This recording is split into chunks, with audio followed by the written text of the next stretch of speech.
Gelar perkara spesial Sambo kembali untuk Anda. Saudara, masuk 3 bulan persidangan pembunuhan Brigadir Yosua, ketegangan terasa selama persidangan. Setiap terdakwa beradu fakta untuk meyakinkan hakim. Namun ruang sidang yang terasa formal dan tegang terkadang cair dengan jawaban para terdakwa, saksi maupun ahli yang didatangkan. Beberapa momen lucu tertangkap selama proses persidangan Verdi Sambo.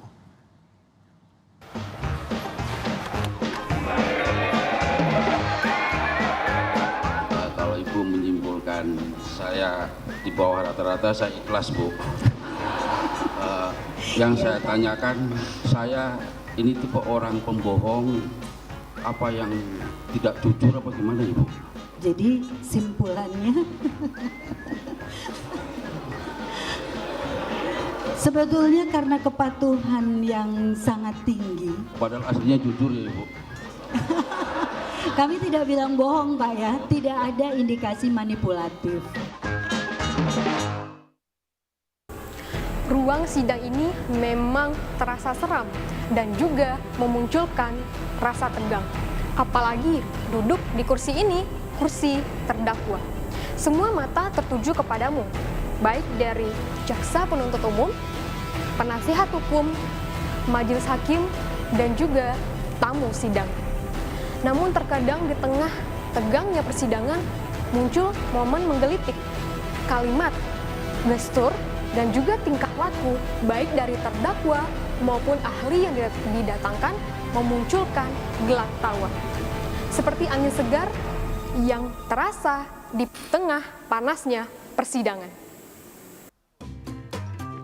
Salah satu terdakwa pembunuhan Brigadir Yosua menjadi sorotan selama persidangan.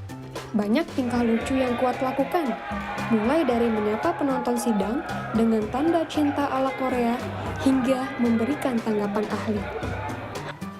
Kuat masuk ruang sidang dengan percaya diri dan senyum yang merekah. Berjalan dengan percaya diri, sebelum duduk di kursi terdakwa, Kuat melempar senyum kepada penonton sidang dan membuat tanda cinta ala Korea. Sontak, perilaku Kuat ini membuat ruang sidang heboh. Tidak hanya tingkah lucu yang Kuat tampilkan, pertanyaan-pertanyaan dan jawaban Kuat Ma'ruf turut mengundang gelak tawa. Salah satunya pada persidangan yang menghadirkan ahli psikologi forensik Reni Kusumawardani pada 21 Desember 2022. Reni memberikan keterangan soal hasil psikotes dari setiap terdakwa. Di akhir persidangan, hakim bertanya kepada setiap terdakwa, bagaimana tanggapan mereka soal keterangan ahli di persidangan. Momen lucu pun kembali muncul saat hakim bertanya tanggapan Kuat Ma'ruf. Kuat Ma'ruf mengaku ikhlas disebut memiliki IQ di bawah rata-rata. Gelak tawa pun kembali menggelegar di dalam ruang sidang. Bagaimana terhadap keterangan 3 orang ahli ini di persidangan? Apakah benar semua? Apakah salah semua atau tidak tahu menau? Saya mau bertanya sama Bu. Oh, silakan. Mohon maaf, Ibu. Kalau Ibu menyimpulkan saya di bawah rata-rata, saya ikhlas, Bu. Yang saya tanyakan, saya ini tipe orang pembohong, apa yang tidak jujur apa gimana, Ibu? Soalnya akhir-akhir ini saya sering disebut pembohong dan tidak jujur, Ibu. Dan saya sakit dan bahasa itu, Ibu. Dari hasil pemeriksaan kami, semua kebohongan memang pernah terjadi kebohongan dan itu sudah diakui, kemudian direvisi dan kemudian kami mengukur kredibilitas keterangan Bapak. Demikian, seperti yang tadi telah kami sampaikan. Jadi simpulannya sebetulnya karena kepatuhan yang sangat tinggi seperti itu dan ada satu situasi tidak tahu menau, berada di dalam satu tempat dalam situasi yang seperti itu ya, sehingga berada di tempat yang keliru ya Pak ya pada saat itu. Demikian. Terima kasih, Bu. Padahal aslinya jujur ya, Ibu. Kami tidak bilang bohong, Pak, ya. Tidak ada indikasi manipulatif. Ya, terima kasih. Momen menggelitik Kuat Ma'ruf memang tidak selalu terlewatkan selama persidangan. Jawaban-jawaban Kuat Ma'ruf dari pertanyaan hakim dan kuasa hukum sering memicu gelak tawa. Persidangan tanggal 5 Desember 2022 ini contoh berikutnya.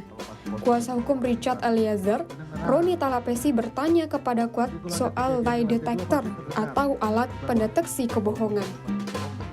Saudara saksi pernah diperiksa lie detector? Pernah.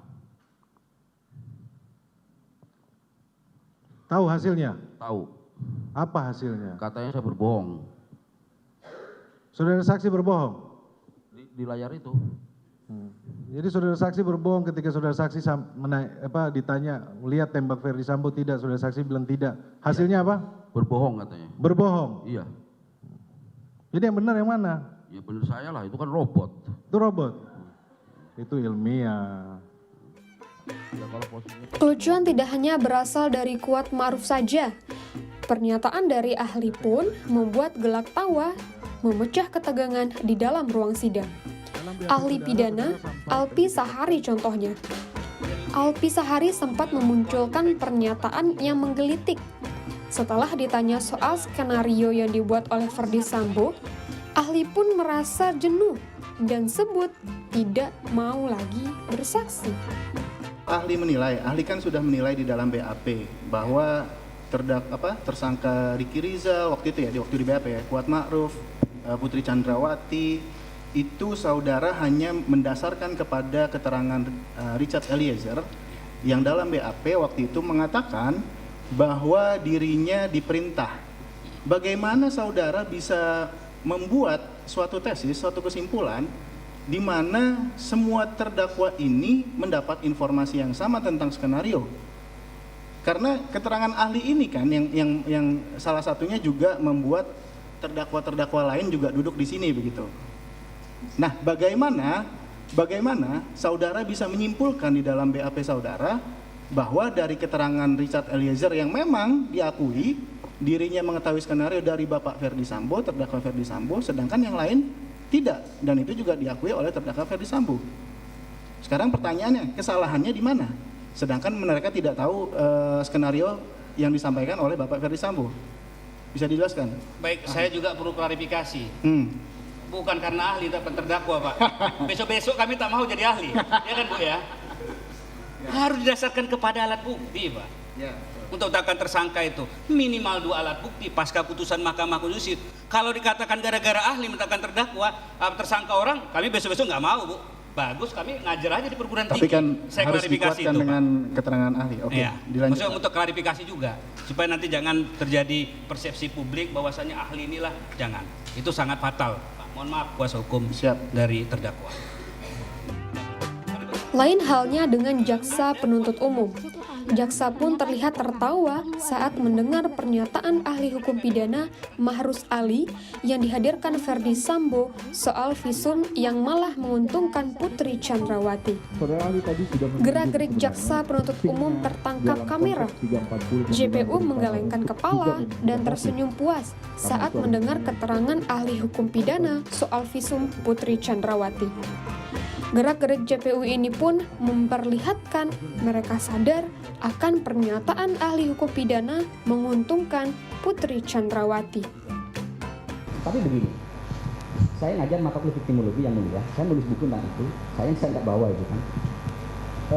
Di dalam kasus-kasus kekerasan seksual, dalam perspektif victimologi, pertama, itu seringkali terjadi di ruang-ruang private. Sehingga apa? Pasti minim buktinya. Satu-satunya bukti yang biasa dihadirkan oleh jaksa adalah visum. Saya membaca banyak tulisan visum. Tetapi kalau visum tidak ada di mana? Nah, pertanyaan saya begini, visum tidak ada itu adalah terkait dengan tantangan yang lebih berat yang dihadapi jaksa untuk membuktikan, tapi dia tidak menghilangkan tidak adanya kejahatan. Dan jangan disimpulkan bahwa kalau korban tidak melakukan visum tidak terjadi kejahatan. Persidangan memang kental dengan hal yang kaku dan juga mengerikan. Namun terkadang momen lucu pun tertangkap selama persidangan berjalan. Setiap gerak-gerik dan juga bahasa nonverbal di persidangan merupakan pesan komunikasi. Setiap terdakwa pun memberikan pesan komunikasi tersendirinya.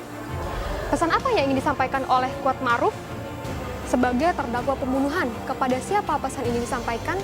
Dan juga apa maksud dari kode dan gelengan dari kepala jaksa penuntut umum? Perjalanan masih panjang. Fakta dan kelucuan apa lagi yang akan terungkap? Masni Rahmawati, Ian Faris, Kompas TV, Jakarta.